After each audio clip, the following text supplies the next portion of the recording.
जय हिंद साथियों। कैसे हैं आप लोग। मैं आशा करता हूँ कि आप सब ठीक होंगे और अच्छे से अपनी पढ़ाई कर रहे होंगे घर बैठ के। तो अपन आज जिस टॉपिक के बारे में बात करने वाले हैं वो है मध्य प्रदेश। और मध्य प्रदेश इतिहास के अंतर्गत अपन सांची का स्तूप पढ़ा था पिछली बार, पिछले इससे पहले वाले वीडियो में। और आज अपन जिस टॉपिक के बारे में बात करने वाले हैं वो है शुंग वंश। कौन सा? शुंग वंश या ब्राह्मण वंश भी कहते हैं। इसी का कहते हैं अपन शुंग वंश या ब्राह्मण वंश भी कहते हैं। ठीक है, तो आइए स्टार्ट करते हैं। और अगर वीडियो पसंद आए तो चैनल को लाइक शेयर सब्सक्राइब करना बिल्कुल भी ना भूलें। मध्य प्रदेश में शुंग वंश या ब्राह्मण वंश, जिसे अपन ब्राह्मण वंश भी कहते हैं। इससे पहले जो वंश था मध्य प्रदेश में, उसका नाम क्या था? मौर्य वंश चल रहा था।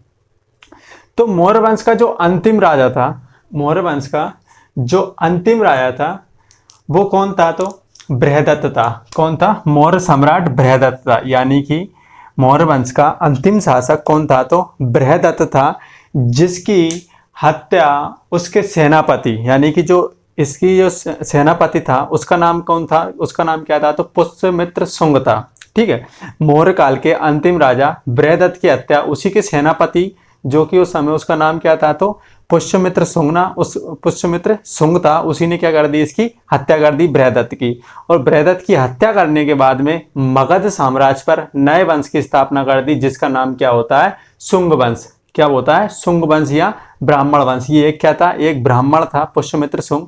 इसीलिए इसे पुष्यमित्र शुंग को शुंग वंश का संस्थापक माना जाता है। ठीक है, तो शुंग वंश का संस्थापक कौन है? तो पुष्यमित्र शुंग है, जिसने मौर्य काल के अंतिम राजा बृहदत्त की हत्या करके मगध साम्राज्य पर शुंग वंश की स्थापना करी है। ठीक है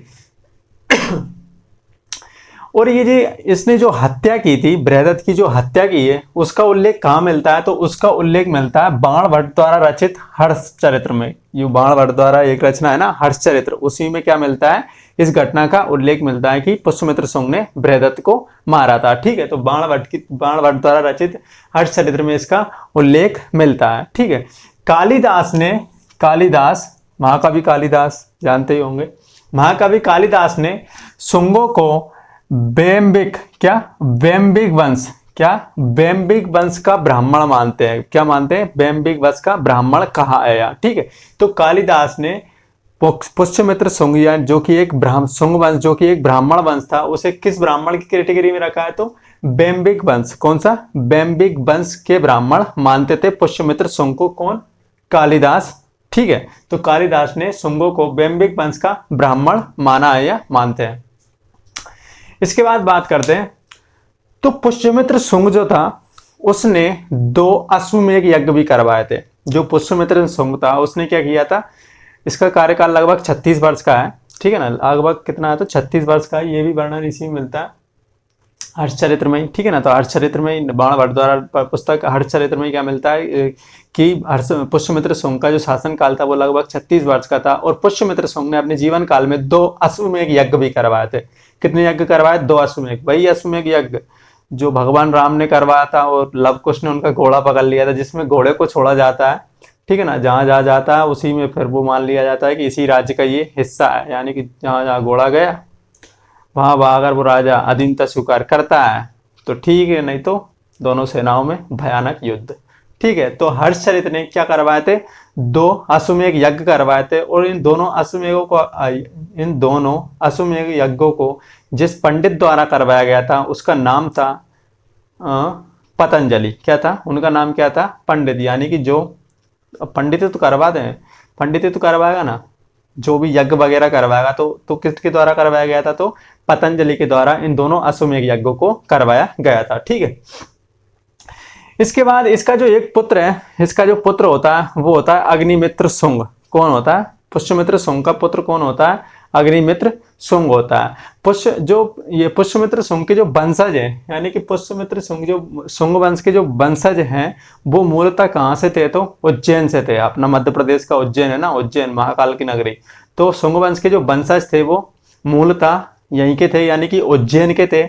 और इन्होंने जो अपनी राजधानी बनाया था वो किसको बनाया था? तो विदिशा को बनाया था। किसको बनाया था? विदिशा को। ठीक है, यानी कि मध्य प्रदेश के अंतर्गत शुंग वंश ने किस जगह को राजधानी बनाया था, तो विदिशा को बनाया था। लेकिन इनका जो वास्तविक शासन था वो कहाँ चलता था, तो मगध पर चलता था। मगध की राजधानी पाटलिपुत्र थी, ठीक है ना। तो पाटलिपुत्र इनकी मेन राजधानी थी, लेकिन मध्य प्रदेश के अंतर्गत कौन सी राजधानी थी तो इनकी, तो वो विदिशा थी। और विदिशा में कौन राज करता था, तो उस समय पुष्यमित्र शुंग का जो बेटा था उसका नाम क्या था, अग्निमित्र। तो अग्निमित्र शुंग कहाँ का प्रांतपति या राज्यपाल था, तो विदिशा का था। क्या, विदिशा, क्योंकि विदिशा उस समय मध्य प्रदेश में शुंगों की राजधानी थी, ठीक है। जैसे कि अशोक, बिंबिसार का पुत्र अशोक जो था वो उज्जैन का राज्यपाल था, उसी तरीके से पुष्यमित्र शुंग का राज्यपाल, उसका बेटा कौन हुआ, अग्निमित्र। तो राज्यपाल बना के कहाँ भेज दिया गया, विदिशा भेज दिया गया। कहाँ भेज दिया गया, विदिशा भेज दिया। जिस तरीके से अशोक ने अपनी राजधानी को उज्जैन बनाया था, इसी तरीके से इसने किसको बना लिया, तो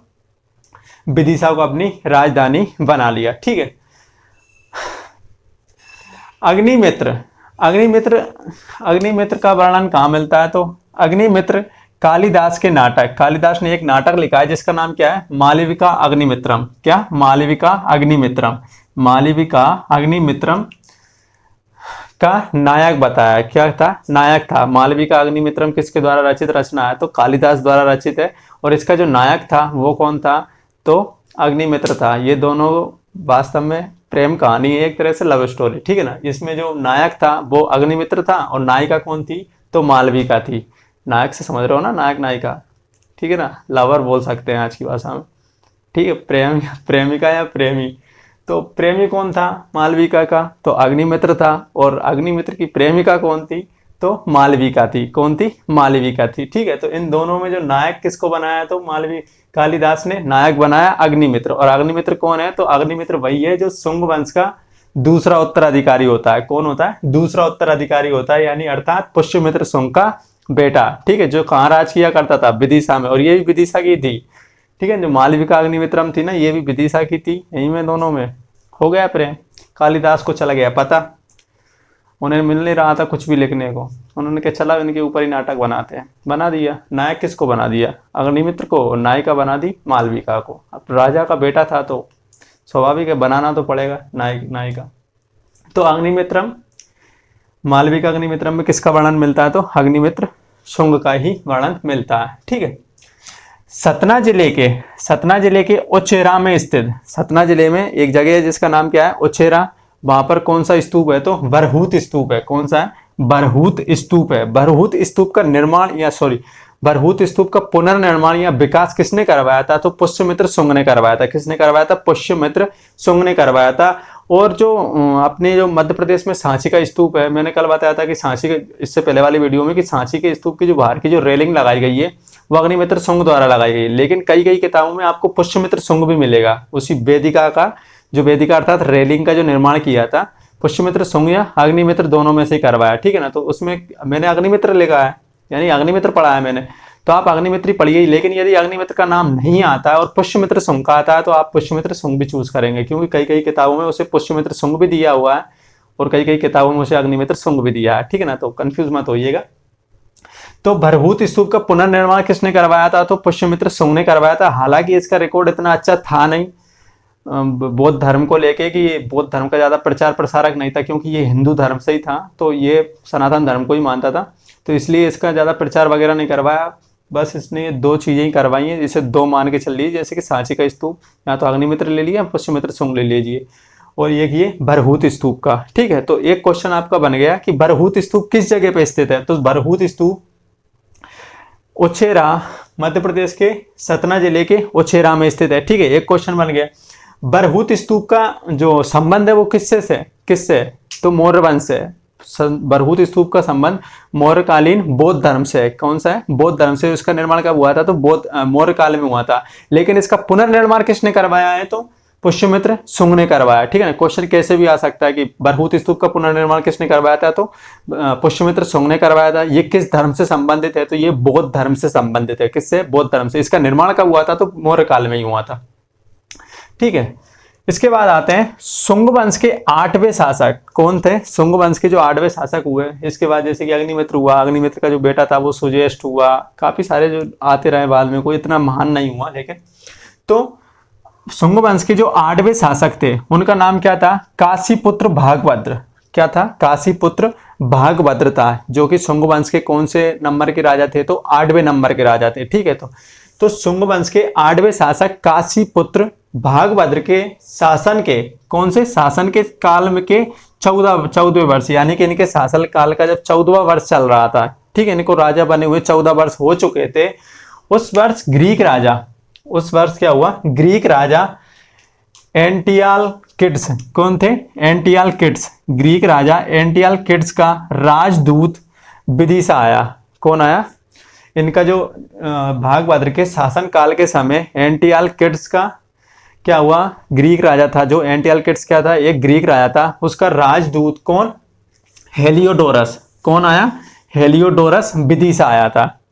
कब आया था, तो भागभद्र के समय आया था। 14 वर्ष याद रखना है, रख लो, नहीं रखना है मत रखो, बस इतना याद रखना कि हेलियोडोरस किसके शासन काल में आया था, तो हेलियोडोरस काशीपुत्र भागभद्र के शासन काल में आया था। काशीपुत्र भागभद्र किस वंश से संबंधित है, तो काशीपुत्र भागभद्र पुष्य वंश से, सॉरी शुंग वंश से संबंधित है। ठीक है, और किस वंश के शासन काल में आया था, तो शुंग वंश के शासन काल में आया था। कौन, हेलियोडोरस। और कहां पे आया था, तो मध्य प्रदेश की विदिशा या बेसनगर में आया था। ठीक है, या बिलसा, ठीक है, इसे विदिशा को बेसनगर भी कहते हैं अपन। हेलियोडोरस विदिशा आया था, जिसने क्या करवाया, विदिशा में भगवान विष्णु को समर्पित, क्या, भगवान विष्णु को समर्पित। जब ये हेलियोडोरस जब भारत आया, यानी कि विदिशा आया, तो इसने क्या कर लिया था, भागवत धर्म अपना लिया था। क्या अपना लिया था, भागवत धर्म अर्थात वैष्णव धर्म। कौन सा, वैष्णव धर्म, जो भगवान विष्णु को मानते हैं वो वैष्णव धर्म, जो भगवान शिव को मानते हैं वो शिव धर्म, तो भगवान विष्णु, इसने क्या बन लिया था, भागवत धर्म अर्थात वैष्णव धर्म अपना लिया, यानी कि भगवान विष्णु का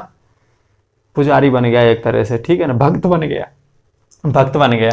तो इसने क्या किया, विदिशा में एक भगवान विष्णु को समर्पित गरुड़ स्तंभ, क्या, गरुड़ स्तंभ, किसका निर्माण करवाया, गरुड़ स्तंभ। तो आपका क्वेश्चन क्या हुआ, गरुड़ स्तंभ कहाँ स्थित है, तो गरुड़ स्तंभ विदिशा में स्थित है। क्या है, विदिशा में स्थित है।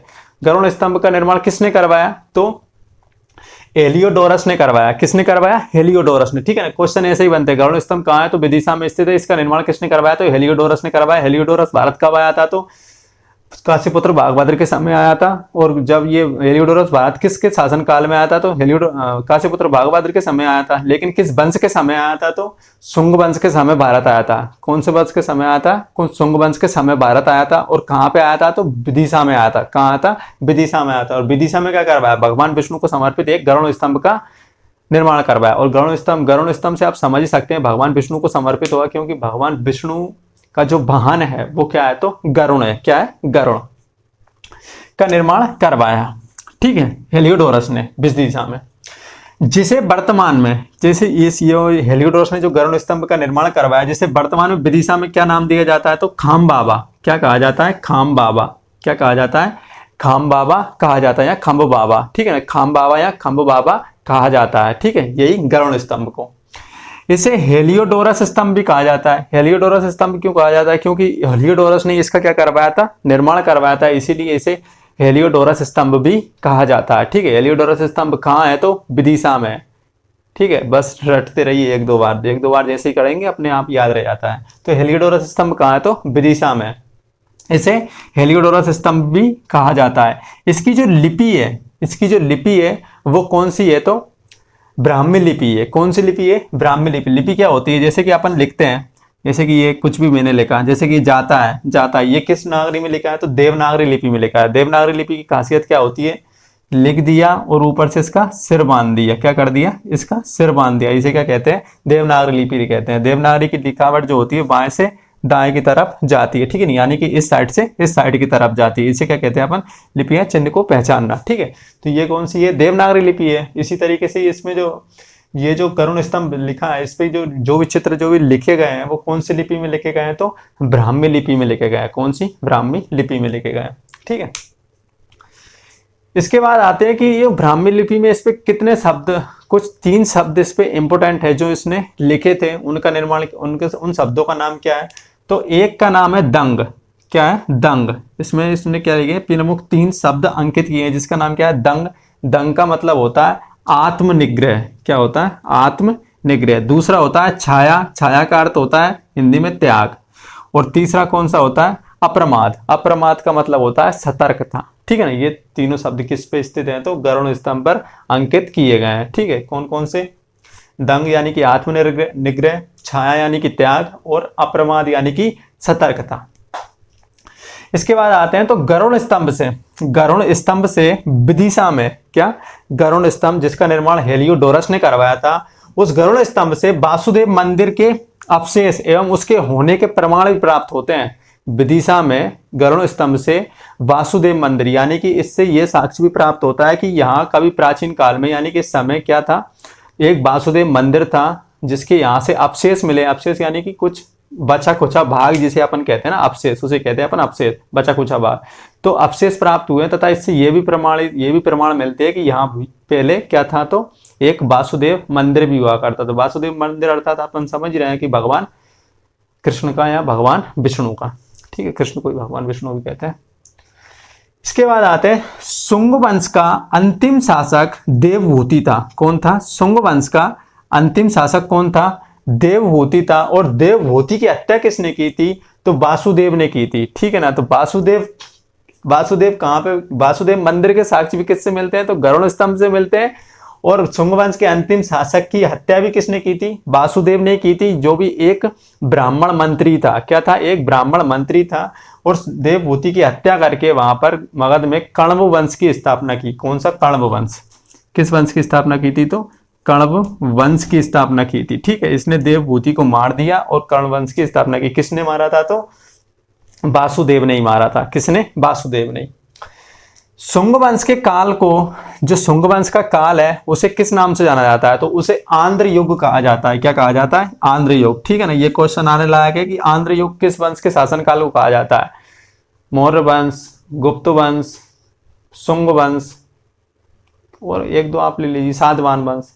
ठीक है ना। तो कौन से काल को कहा जाता है? तो शुंग काल को क्या कहा जाता है? आंध्र युग के नाम से भी जाना जाता है। किसके नाम से? आंध्र युग। ठीक है ना। तो शुंग वंश के काल को आंध्र युग के नाम से भी जाना जाता है। इसका अंतिम राजा देवहूति था, जिसको किसने मारा था? तो वासुदेव ने मारा था। और वासुदेव ने मार के और मगध साम्राज्य पर नए वंश की स्थापना की, जिसका नाम था कण्व वंश था। ठीक है। इसके बाद में आते हैं मालविका अग्निमित्रम में। किसमें? मालविका अग्निमित्रम के अनुसार ही अग्निमित्र वही प्रेमी जोड़ा। ठीक है ना। मालविका अग्निमित्रम, मालविका और अग्निमित्रम दोनों थे। ठीक है ना। तो अग्निमित्र ने विदर्भ, कौन थे? विदर्भ, जो कि वर्तमान महाराष्ट्र में पड़ता है, विदर्भ के शासक यज्ञसेन को हराया था।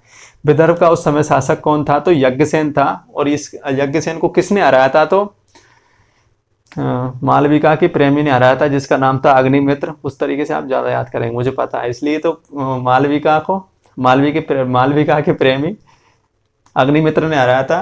किसको? यज्ञसेन को हराया था। और इसका वर्णन कहाँ मिलता है? तो मालविका अग्निमित्रम में ही मिलता है। ठीक है।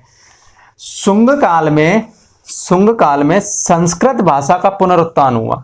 ये बात इंपॉर्टेंट है कि संस्कृत भाषा जो जिसका प्रयोग कहाँ होता था? पहले वैदिक काल में मिलता है। आपको कहाँ मिलता है? वैदिक काल में मिलता है। वैदिक काल के बाद जैसे ही महाजनपद काल स्टार्ट हुआ, जब महाजनपद काल स्टार्ट हुआ और ये जैन धर्म और बौद्ध धर्म का जब उदय हुआ, तो जैन धर्म और बौद्ध धर्म की जो भाषाएं थी उस समय कौन सी चलती थी? तो प्राकृत और पाली भाषाएं चलती थी। कौन सी? प्राकृत और पाली भाषाएं चलती थी। तो प्राकृत और पाली भाषाओं को ज्यादा श्रेय दिया गया, क्योंकि जो मौर्यकालीन था, मौर्य युग था, वो पूरा प्राकृत पाली भाषा पे ही था। क्योंकि जितने भी पाली भाषाएं मिले हैं उसके